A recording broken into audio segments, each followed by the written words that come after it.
యేసయ్య శక్తి కలిగిన నామములో మా ఆత్మీయులైన మీ అందరికీ నా వందనాలు ప్రకటిస్తూ ఉన్నాం. ఈరోజు దైవ వర్తమానములో మనకివ్వబడిన వాగ్దానము, యేసయ్య నిన్ను శ్రమల నుండి విడిపించును. ఆమెన్.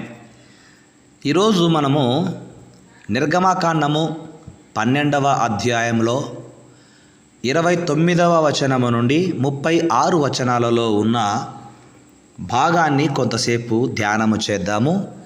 ఈ భాగములో దేవుడు తన ప్రజలైన ఇశ్రాయేలీయులకు అనుగ్రహించిన గొప్ప విడుదల గురించి వ్రాయబడి ఉంది. అయితే ఆ విడుదల 3 రకాలుగా ఉంది.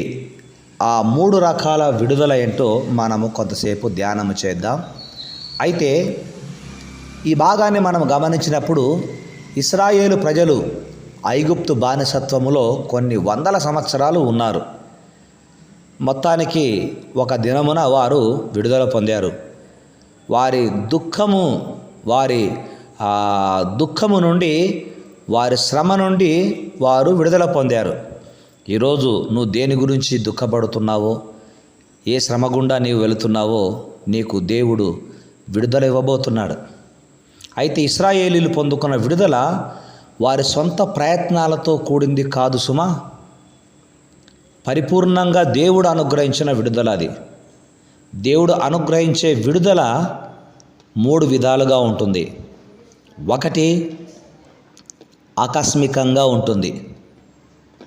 నిర్గమకాండం 12వ అధ్యాయము 31వ వచనం నుండి 34 వచనాల వరకు మీరు చదువుకోగలిగితే అక్కడ మొదటి విషయము, దేవుడు అనుగ్రహించే విడుదల ఆకస్మికంగా ఉంటుంది.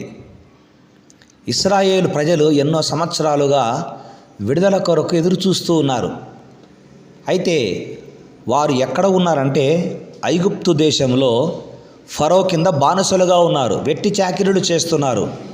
దేవునికి ఎన్నో సంవత్సరాలుగా ప్రార్థనలు చేస్తూ ఉన్నారు. విడుదల కొరకు ఎదురు చూస్తూ ఉన్నారు. అయితే దేవుని ద్వారా వారు విడిపించబడినప్పుడు రాత్రికి రాత్రి వారు ఐగుప్తు నుండి బయటికి వచ్చారు. కొన్ని వందల సంవత్సరముల కన్నీరు ఒక్క రాత్రిలో తుడిచిపెట్టబడింది. దేవుని కార్యములు ఎంత ఆశ్చర్యములండి. కేవలము ఇక్కడ మాత్రమే కాదు, కానీ లేఖనమంతటిలో కూడా దేవుడు ఇచ్చిన విడుదల ఇలాగే ఉంటుంది. మనము గమనించినప్పుడు ఇశ్రాయేలు ప్రజలు చెరలో నుండి వారు బయటికి వచ్చినప్పుడు వారు చెప్పిన మాట ఏమిటంటే 126వ కీర్తనలో వారు ఒక మాట అక్కడ పలికినట్లు వ్రాయబడి ఉంది. 126వ కీర్తన 2వ చరణంలో ఉంది. మొదటి చరణ 2వ చరణము. సియోనుకు తిరిగి వచ్చిన వారిని యెహోవా చెరలో నుండి రప్పించినప్పుడు మనము కల కనిన వారి వలె ఉంటిమి. మన నోటి నిండా నవ్వు ఉండెను, మన నాలుక ఆనందగానముతో నిండి ఉండెను. యెహోవా వీరి కొరకు గొప్ప కార్యములు చేసెనని అన్యజనులు చెప్పుకొనిరి అని వ్రాయబడి ఉంది.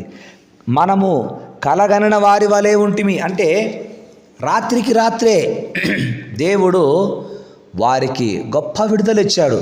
అది ఆకస్మిక విడుదల, ఆకస్మికంగా ఉంటుంది దేవుడిచ్చిన విడుదల.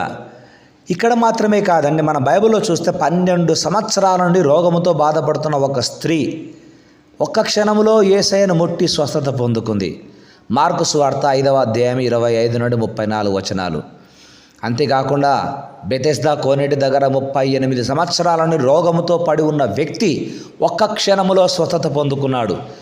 యోహాను సువార్త 5వ అధ్యాయము 5వ వచనం నుండి 9 వచనాల వరకు. కనుక నా యేసయ్య నీకు అనుగ్రహించే విడుదల ఆకస్మికంగా ఉంటుంది. 2, దేవుడు అనుగ్రహించే విడుదల ఆశ్చర్యకరంగా ఉంటుంది. నిర్గమకాండం 12వ అధ్యాయం 31 నుంచి 34 వచనాలు. ఇశ్రాయేలు ప్రజలకు దేవుడు విడుదల ఇచ్చినప్పుడు ఎంత ఆశ్చర్యంగా ఉందంటే, ఎవరైతే వారిని పోనివ్వకుండా హృదయాన్ని కఠినపరుచుకున్నారో అంటే ఫరో, ఆ ఫరో వీరిని పిలిచి మీరు వెళ్ళండి అని చెప్పాడు. ఒకప్పుడు ఫరో నేను పంపను అన్నాడు. నిర్గమాకాండం 5వ అధ్యాయం 1-2 వచనాలు మీరు చూస్తే ఇప్పుడేమో ఆ వ్యక్తే వెళ్ళమంటున్నాడు. ఎంత ఆశ్చర్యము! పంపను అన్న ఫరో వెళ్ళండి, మీరు వెళుతూ నన్ను ఆశీర్వదించి వెళ్ళండి, నన్ను ఆశీర్వదించండి అన్నాడు. ఎంత గొప్ప మాట! ప్రభువునందు ప్రియమైన దైవ జనాంగమా, దేవుడు అనుగ్రహించే విడుదల ఆశ్చర్యంగా ఉంటుంది. హల్లెలూయా! దేవుడు నీ జీవితంలో నీవు దేని కొరకు ప్రార్థన చేస్తున్నావో, దేని కొరకు విడుదల కోరుకుంటున్నావో ఆ విడుదల ఆశ్చర్యకరంగా జరుగుతోంది. ఒకవేళ ఈ రాత్రి జరగవచ్చు. నీ విశ్వాసమును బట్టి ఈ రాత్రి నీ జీవితంలో గొప్ప విడుదల కలగవచ్చు. దేవునికి మహిమ కలుగును గాక. ఇక మూడవది, దేవుడు అనుగ్రహించే విడుదల ఆస్తితో కూడింది. ఆస్తితో కూడిందిగా ఉంటుంది. నిర్గమాకాండం 12:36 వచనంలో అప్పటి వరకు బానిసలుగా జీవించిన వారు ఇశ్రాయేలీలు బయటికి వచ్చినప్పుడు విస్తారమైన సంపదతో బయటకు వచ్చారు. కారణము, ఐగుప్తీయులు ఇశ్రాయేలీల పట్ల కటాక్షం చూపేలా దేవుడు చేశాడు. హల్లెలూయా! కాబట్టి వారికి కావలసినవన్నీ ఐగుప్తీయులు ఇశ్రాయేలులకు ఇచ్చేశారు. దేవుడు నీకు ఇచ్చే విడుదల విడిపించినప్పుడు నీవు సంతోషంగా ఉండాలని నీకు సమస్తాన్ని సమకూరుస్తాడు. నిర్గమాకాండం 12:36 వచనములు మీరు చదవగలిగితే 3 విషయాలు మనం చూద్దాం. 1, దేవుడు అనుగ్రహించే విడుదల ఆకస్మికంగా ఉంటుంది. 2వది, దేవుడు అనుగ్రహించే విడుదల ఆశ్చర్యకరంగా ఉంటుంది. 3వది, దేవుడు అనుగ్రహించే విడుదల ఆస్తితో కూడిందిగా ఉంటుంది. ఈ వాక్యమును ఈ దినమున ఎవరైతే విశ్వసిస్తారో నాకు తెలియదు, కానీ మీరు ఏ పరిస్థితిలో ఉన్నా విడుదల కొరకు ఎదురు చూస్తుంటే ఈ వాగ్దానమును నమ్మండి. ఖచ్చితంగా మీ విడుదల ఒక్క క్షణములో ఉంటుంది. ఆశ్చర్యముగా ఉంటుంది. మిమ్మల్ని బాధ పెట్టిన వారే మీ విడుదలకు సహకరించేలా దేవుడు చేస్తాడు. మిమ్మల్ని మరిచిపోయిన వారే మిమ్మల్ని జ్ఞాపకము చేసుకునేలా దేవుడు చేస్తాడు. అట్టి కృపలో దేవుడు మిమ్మల్ని నడిపించును గాక. ఆమెన్. ఆ విధముగా దేవుడు మిమ్మల్ని ఆశీర్వదించును గాక. ఆమెన్. తండ్రి, మాకు ఇచ్చిన వాక్యాన్ని బట్టి వందనాలు. వాక్యపు వెలుగులో మమ్మల్ని మీరు బలపరిచినందుకు మీకు కృతజ్ఞతలు చెల్లిస్తూ మా జీవితకాలం అంతా నమ్మకంగా జీవించే భాగ్యమును మాకు ప్రసాదించుమని, ఈ వాక్యమును నమ్మిన వారిని, వాగ్దానం నమ్మిన వారిని దీవించుమని, ఈ రాత్రే విడుదల దయచేయమని యేసు నామములో ప్రార్థిస్తూ ప్రకటిస్తున్నాము తండ్రి. ఆమెన్. తండ్రి, కుమార, పరిశుద్ధాత్మని సన్నిధి మనకెల్లరికీ సదా తోడే ఉండును గాక. ఆమెన్.